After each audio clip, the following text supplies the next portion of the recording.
Our next speaker believes that universities can be at the center of efforts to grow the economy of a place by drawing talent to a region, by providing research laboratories that spur innovation, and by cultivating diversity and wellness. He even wrote a book about it, and it's called Knowledge Towns, and it was on our 2023 must-read list. Since we heard about Dominic's work at last year's Rise, he's been working with us to think up some big ideas about growing our own economy. Backed by popular demand, we've asked Dominic to tell us about communities outside of Vermont engaged in very intentional and successful placemaking strategies. Dominic Endicott, welcome.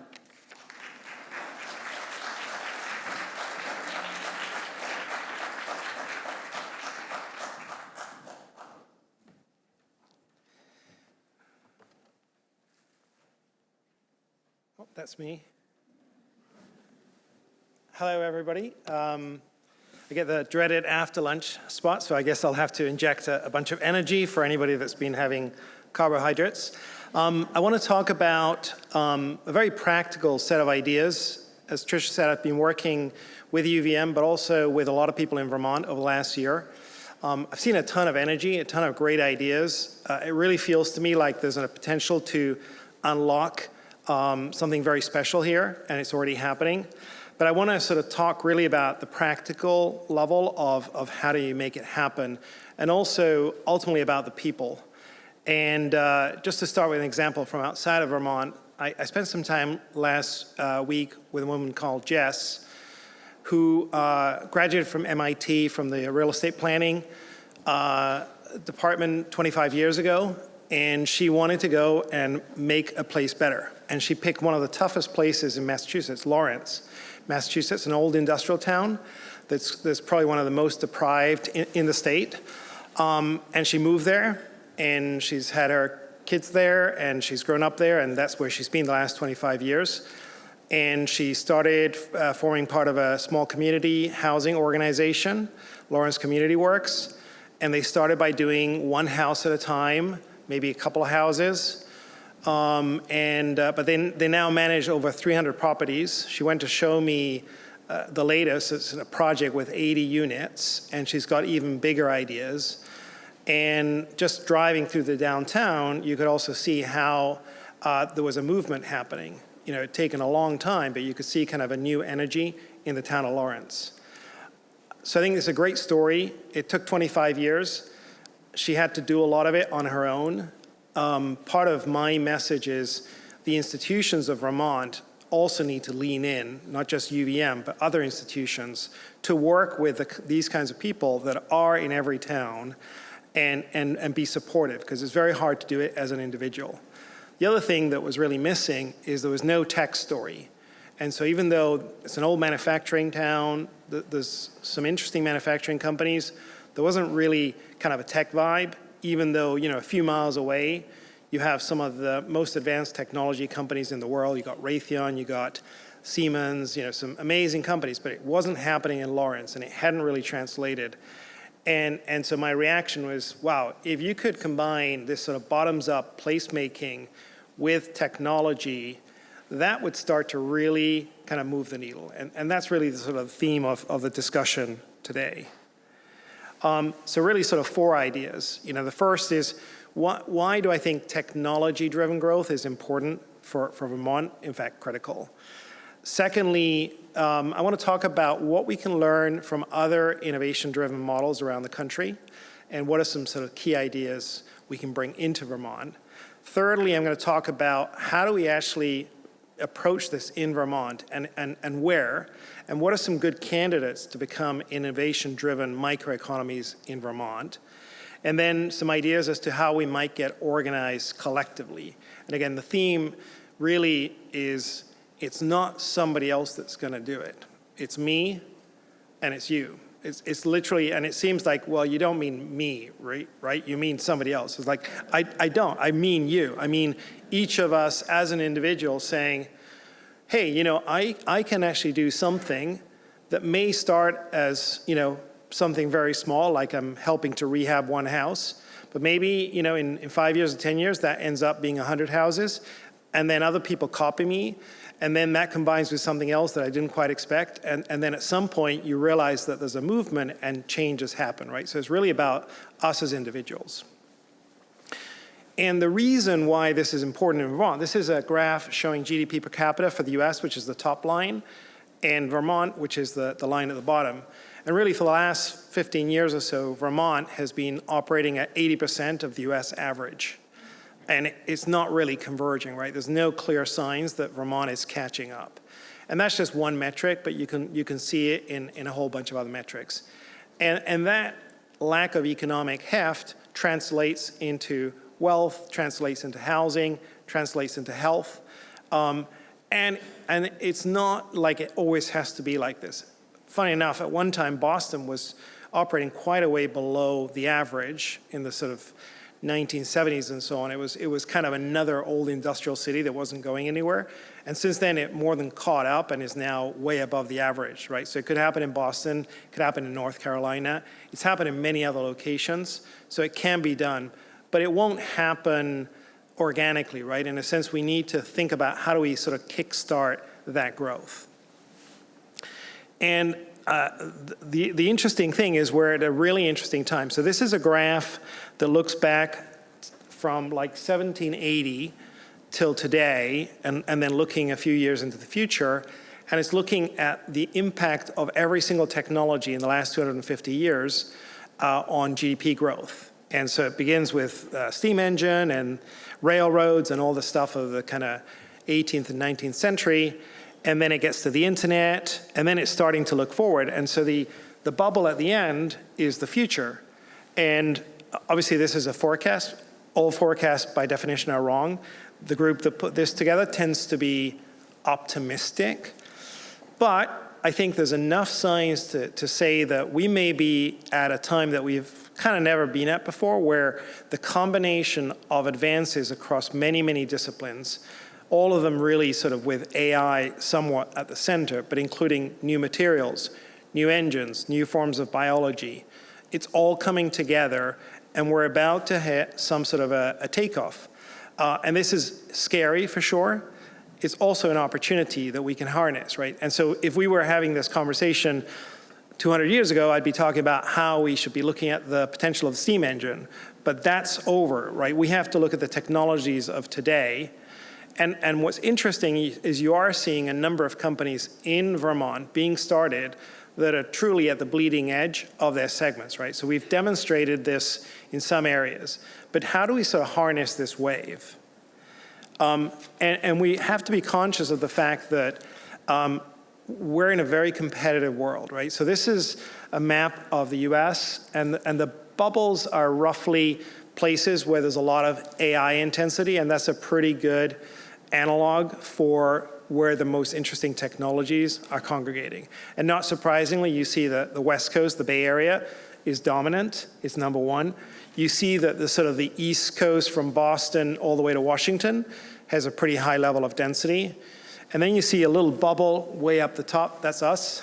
That's Vermont. But really, outside of that, in Vermont and a lot of northern New England, you're not seeing very much, right? So even though Boston's a top tech city, it has not really translated much outside of the 128 or 495 corridor, even into Western Mass, right? I think Western Mass, Vermont, New Hampshire, Maine are only somewhat benefiting from this sort of wave of technology. In fact, a lot more of it's really happening in the rest of the country. So there is a risk that we could fall behind. And so we shouldn't take it for granted. And I think having a strong research entity like UVM leaning into research and doing more and being involved in startups is not just nice. It's really necessary for that bubble to remain there, right? Because there's 100 other places that want the same. And around the world, there's maybe 1,000 or 2,000. It's getting more and more competitive, right? Because more and more countries are all figuring that this is the way. One forecaster today said that today already in the US, 40% of the value of the US market is technology driven and 18% in the world. He projects that by 2030, it will be 60-70% of the US stock market will be technology driven, and about close to 50% of the global market, right? So everybody in every other economy in the world also sees that, and they're all sort of jumping for the same ball.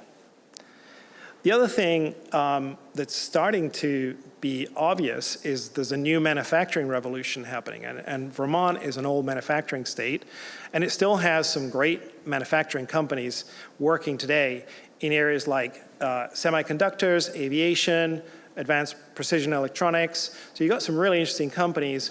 And what you've seen in the last 6 or 7 years, the graph on the left is basically the pipeline of new projects in terms of square foot. And you see that that's starting to kick into gear over the last 5 or 6 years. It really accelerated with the IRA and the CHIPS Act that came out in 2021. And then the map on the right is where those plants are going. And again, what you see, the bubbles, basically the color is the type. So the blue is the high-tech stuff.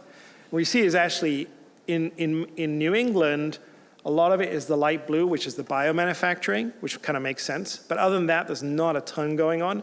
Most of the action's in the Midwest, in the South, and in the West.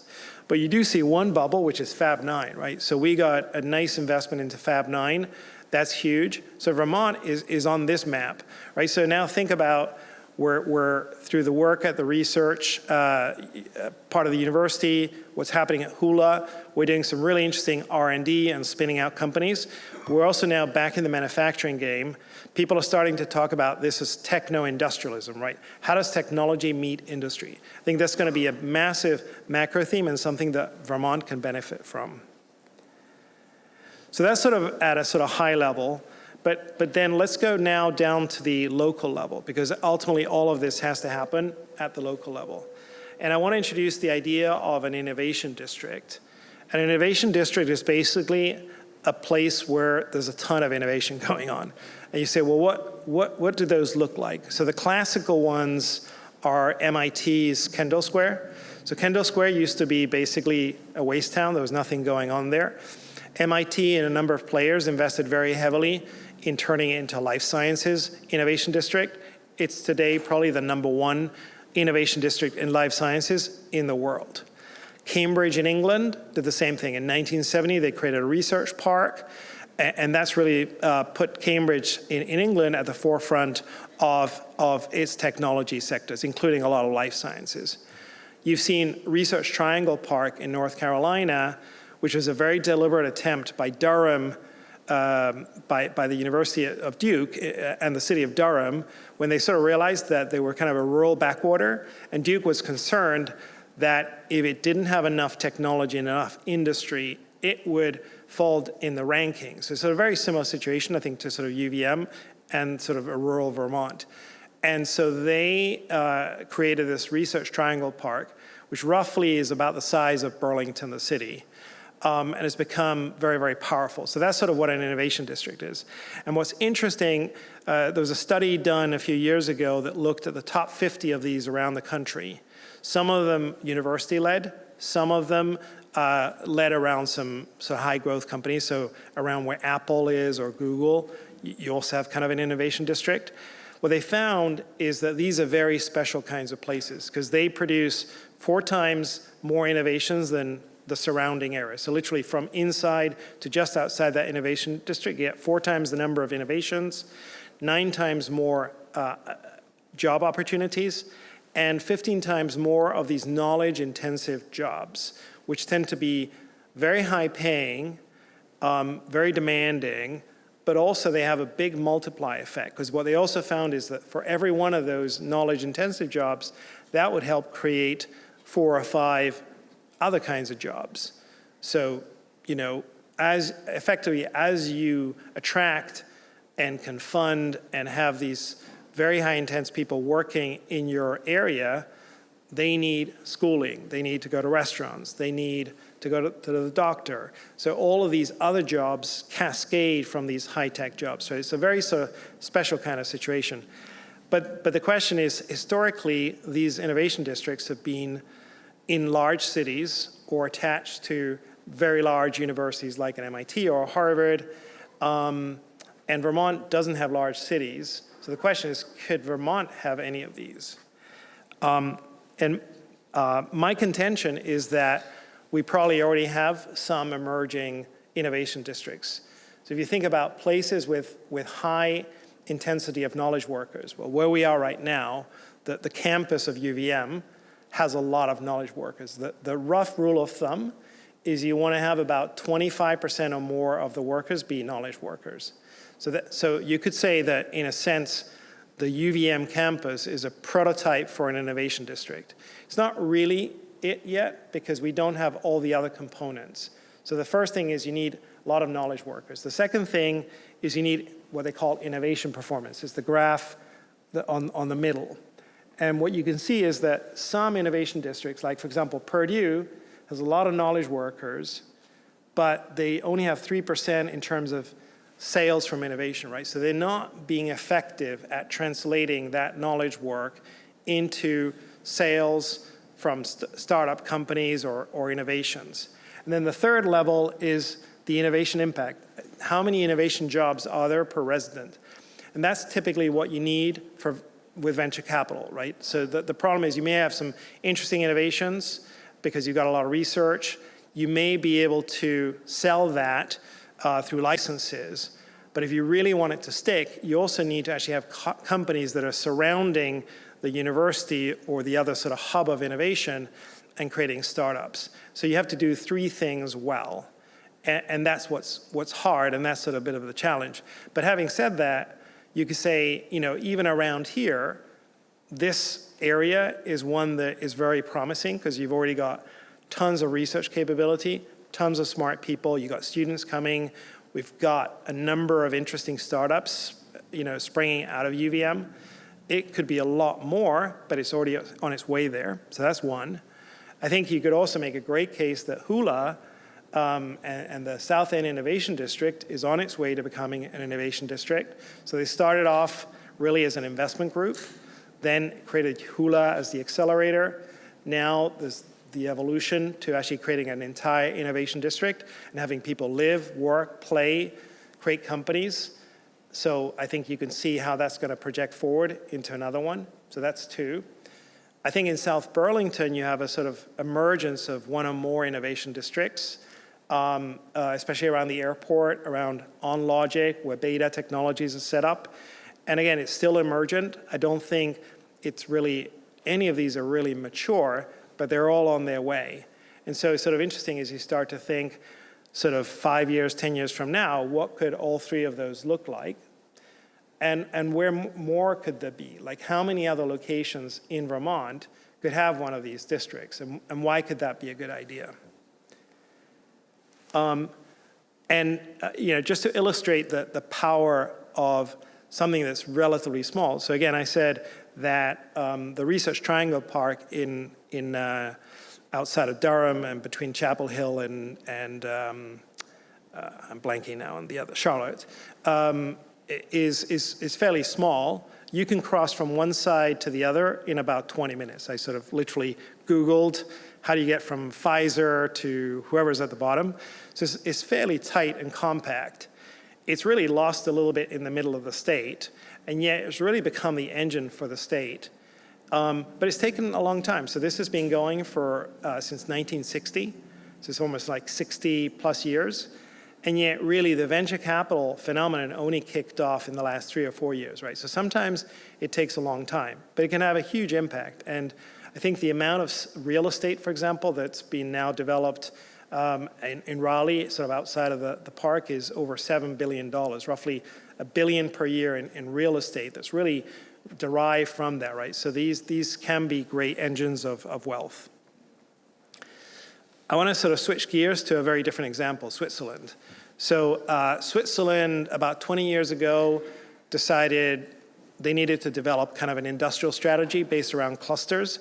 So they mapped out a series of clusters, and so they had some like agro-food. So if you think about Nestle, Swiss company that's sort of one of the world leaders in food, there's a bunch of other companies like that. They do really good at that.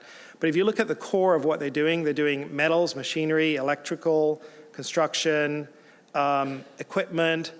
And so what they did is they picked a series of clusters And then they also localize, right? So each canton in Switzerland and each town would tend to specialize in one area.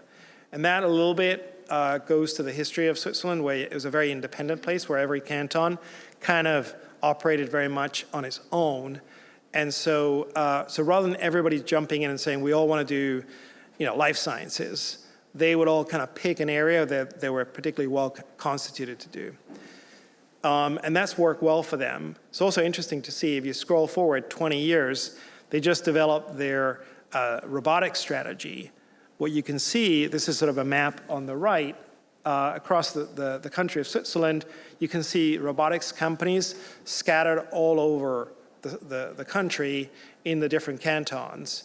And so you can see the evolution of all that work 25 years ago in electromechanical, sort of precursor type technologies, has now led into the emergence of Switzerland as a top country in the world of robotics. And robotics is one of those areas that was projected in that earlier chart to be one of the key drivers of the next 5 to 10 years in the global economy. So they're really, really well positioned. And in fact, ETH, which is the leading university in Zurich, has really been at the center of much of that, right? So it's really been, for me, one of the best examples of how a relatively rural, mountainous state in a distributed way can actually create lots of innovation districts rather than concentrating the bet in just one location. So really, just to sort of summarize the thinking here, is there's a conventional view that innovation and the innovation districts are going to happen in the large cities. They're going to be these mega districts. So North Carolina, the Research Triangle Park is about 22 million square feet. MIT's Kendall Square is about 20 million square feet, so very, very large. Or sometimes they're these out of town. So there's a fashion for a long time to build these car-centric, out-of-town research parks. That was kind of the old model. There wouldn't be very many of them, and it would be kind of done, like they're fixed in place. And I think that was sort of the conventional wisdom until roughly 2019, before COVID. I think with COVID, what we saw is that the world had changed at a fundamental level. There's roughly 100 million knowledge workers in the US. 30 million of them are fundamentally remote. That 30 million tends to be at the top of their profession, right? So the people that have really made it in their profession tend to have the most control as to where they live. And those people were starting to make choices as to what they wanted in their life, and place started to become really important. And so they've started to cluster wherever they could see a great combination of place with the ability to do the work that they love to do. And that means it has become sort of a jump ball, right? So I think that's led to sort of a new emerging thesis, which is this could happen in smaller cities, so 100,000 people or less. So obviously, we don't have any city in Vermont that's bigger than, say, 50,000. But could it happen in places of 50, 20, 25,000 people? I believe the answer is yes. Also, the idea that, what really matters isn't sort of size, it's actually the density. Is you need in a certain area to have kind of a density of people that are creating ideas. And why is that density important? Because they need to bounce off each other. They need to be somewhat together. They need to be collaborating.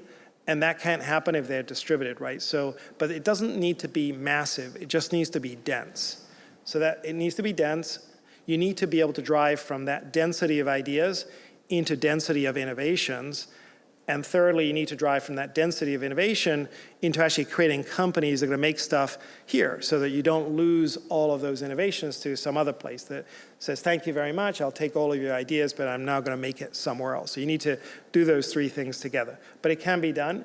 And also that increasingly it can be done in towns and cities, and often in the downtown, which is where people often want to live, where there's lots of other services, where you can improve the economics of that downtown. So I think that's kind of the new sort of thinking. So that's sort of at a generic level. Let's now zoom into Vermont. And so the question is, could we do this in more places in Vermont? And so the way I sort of think about it is, this is like an engine, before electric cars and so on, where you sometimes might have to kickstart an engine back in the day, or put in some batteries because the battery was dead. So how do you sort of take a cold engine and spark plug it into life? And so applying that analogy to a town that maybe isn't really seeing this, right? Because I think within Vermont, you could say, well, yeah, Burlington, South Burlington, there's some stuff going on, but there's many other locations that are really not seeing this effect. So my thesis is there's fundamentally 4 ways you can do it, and probably a combination.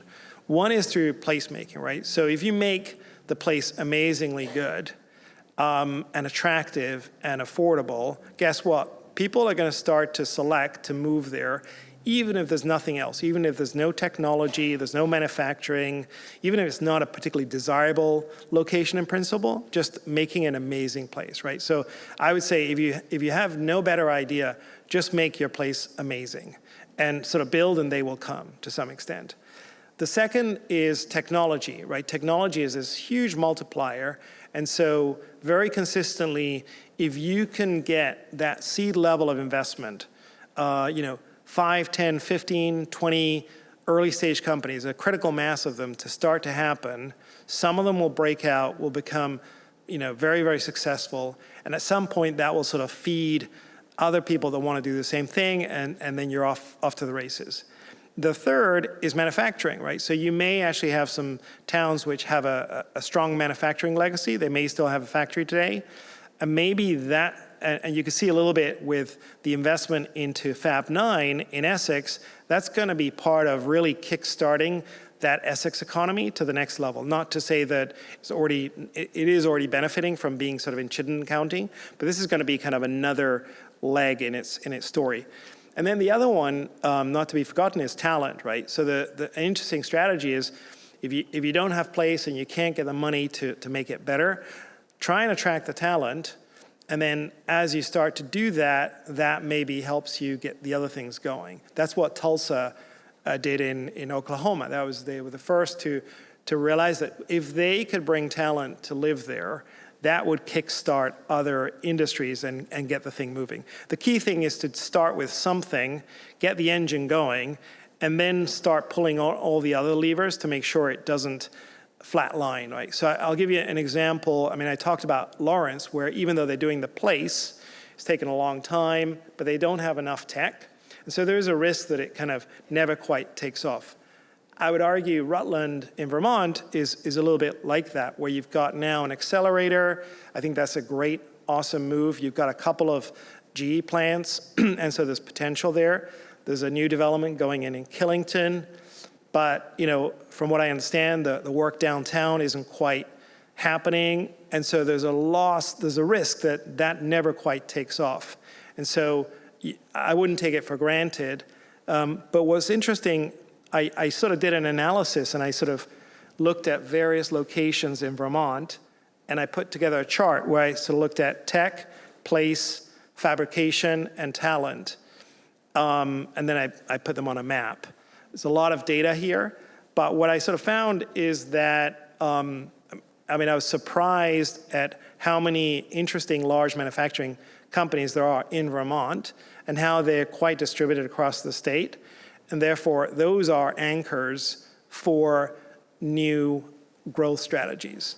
Many of them in high-tech areas where you're going to see a ton of growth, right? So, for example, GE Aviation in Vermont, in Rutland, we're probably going to see an explosion of new aviation models, as Beta is demonstrating. That could be kind of an area of growth, or it could be that some of those technologies could be redeployed to new advanced manufacturing. Or in St. Albans, where you've got kind of an emerging pharma and life sciences and ag ecosystem starting to develop, a little bit like what the Swiss saw in their mountain area. And so not every place has the perfect conditions, but almost all of them have sort of something going on. And sort of the experience is that once you get going, the chain starts to kick into gear, right? So typically the strategy that I've seen work best is to start at the neighborhood level, like pick a neighborhood and start working it. Again, I think the example of hula is very instructive, right? Picking one area around the waterfront in the old industrial area, doing a first move that was a relatively modest move in the great scheme of things, has worked well, and now attracting kind of the next wave of investors to do something bigger, and then replicating in other locations. I'll sort of wrap up in a couple of minutes, and then I'd love to take some questions from the audience. One thing I would sort of caution, and the limitation of the Innovation District as a growth tool, is that they tend to be very left-brain oriented, and they tend to focus exclusively on economics and maybe research. So for example, many of them were designed in very hard to access areas where everybody would have to go by car. As we now realize, that was not great because it made it very hard to commute. It was very exclusive, so only some people were able to sort of be there. And so it didn't really sort of spread into the community. So you've also got to be thinking simultaneously about affordability. How do you do this in a way that you're building a healthy, beautiful, active place? You're seeing some evolution in innovation districts where they are starting to factor more walkability, bikeability, but it has to be reinforced, right? I think that there are many people that, in a sense, they do the Excel spreadsheet, and as long as the math works out, they're sort of fine. So we have to really counter program. And I've used this slide in another presentation recently. We have to sort of realize the danger of this AI economy is pushing us more to the left brain. It's all gonna be, if we let it, it will sort of basically be all virtual, all about analytics and economics and science, and we'll feel like we're controlling things, and we'll tend to exclude art and poetry and physical and grass and greenness.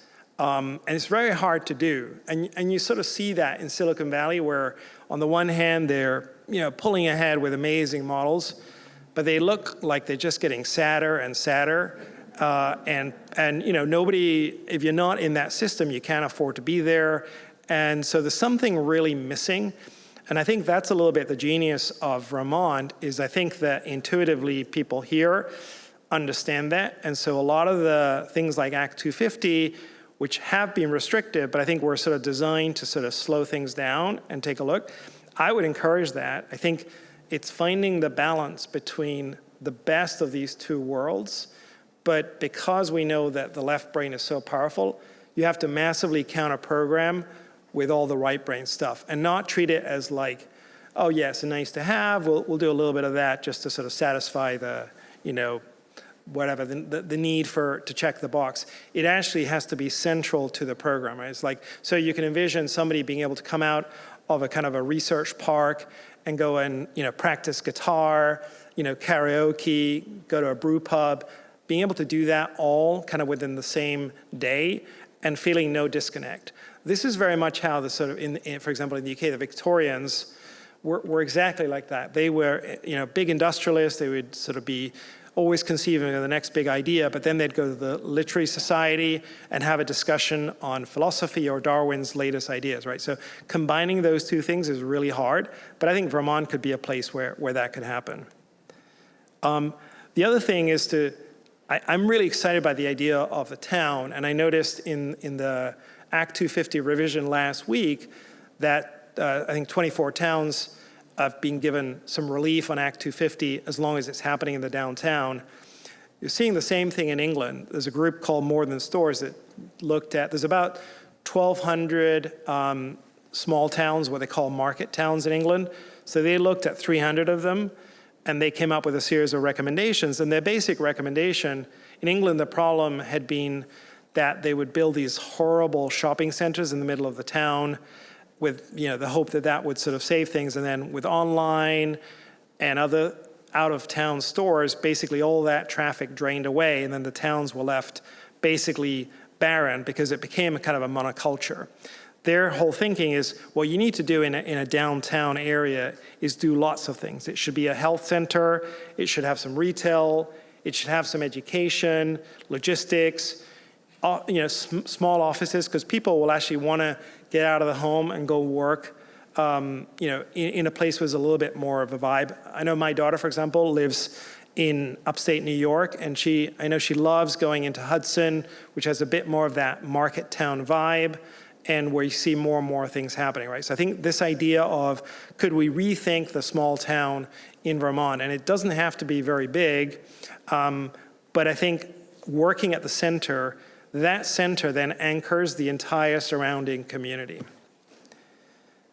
And this is a picture I asked my friend ChatGPT to give me kind of a view of what Vermont could look like in a sort of Vermont vernacular, right? So I asked it so many times that I've now, I think, been turned off. I'm not allowed to do this anymore, but I love sort of this kind of image of what we could see. This feels to me very much kind of a Vermont experience. So I think leaning in on the vernacular of Vermont, and there are one of the challenges is, I think, as we succeed, you're going to get more and more money out of town, institutional money.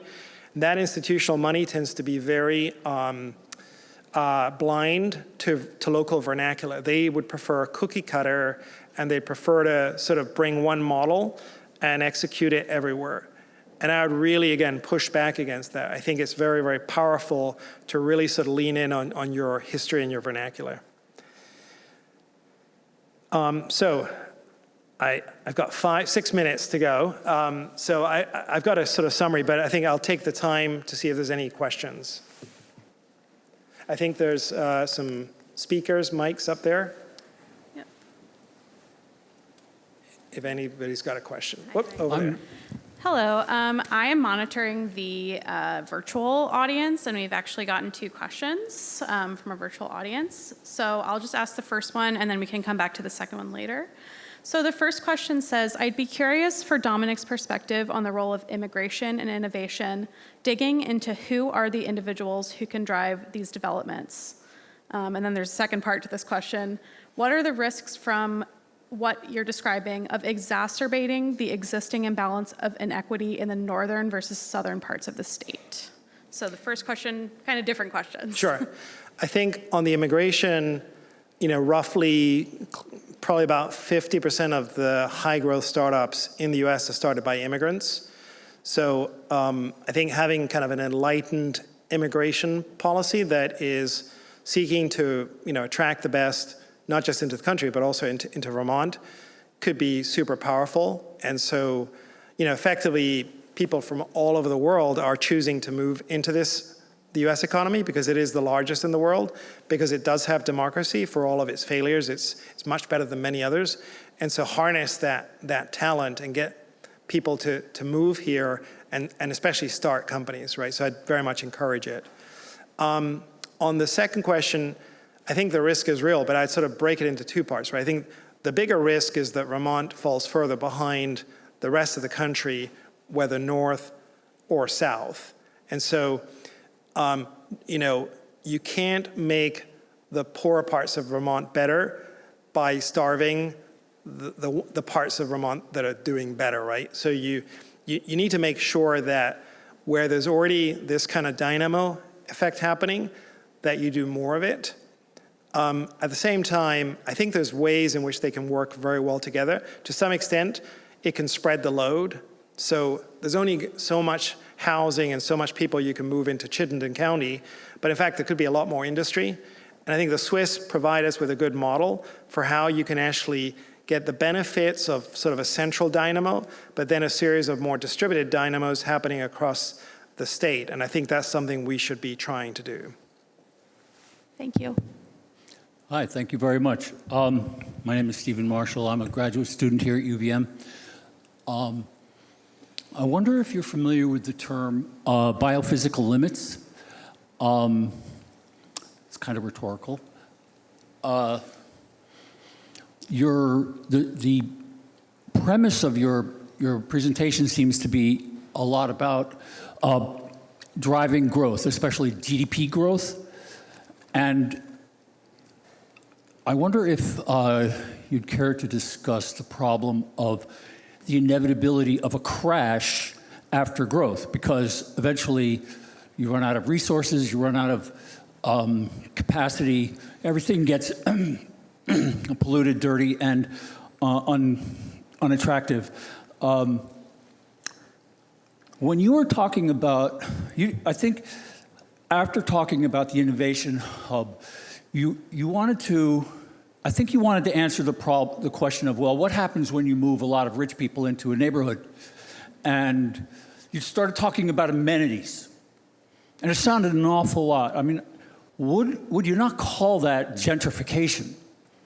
I mean, what I picture and what I've experienced here in Vermont, and there was a question earlier today, somebody else mentioned, people with high incomes move into the state, they bid up the cost of property. The people who live here can't afford a home anymore. They're saying, we have to leave the state because we can't afford to live here anymore.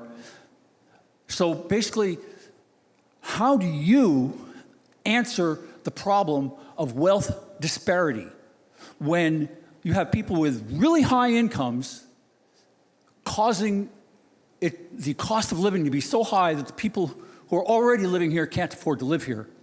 And Can I answer? the answer to me sounds a lot like trickle-down theory, and that's not going to work. No, I don't think it's trickle down. My view is, I think you have to work specifically in terms of creating wealth for people that don't have it. I think you want to be very practical about it. Building housing, building it at relatively low cost, and building enough of it. But then also ensuring people, even if they don't have a ton of equity, can actually buy into the housing so that they're not renters. I think shifting from renters to house owners. But you also need jobs. And so I guess my prescription is, you need this kind of, you need some level of growth, some sort of engine. I think to some extent Vermont has tried degrowth, and it's not working. I mean, you're seeing in many ways the number of homeless is going up, health metrics are going down. So, and every country that sort of tried to not grow tends to find that cascades. And eventually, if you want to get rid of all the rich people, you can. They will all leave and go somewhere else. I mean, they're very mobile. So I think that for me, the prescription is to drive workplace housing at affordable costs. One of our problems is that the construction cost is too high. So you need to find ways to improve automation so you can actually make homes for less. You need to find ways to resolve some of the constraints for housing that limit that. But you can't sort of turn a blind eye. That's my perspective. So I think there's another question. Yes, my name is Tom Visser, and I'm a professor of historic preservation here at the University of Vermont.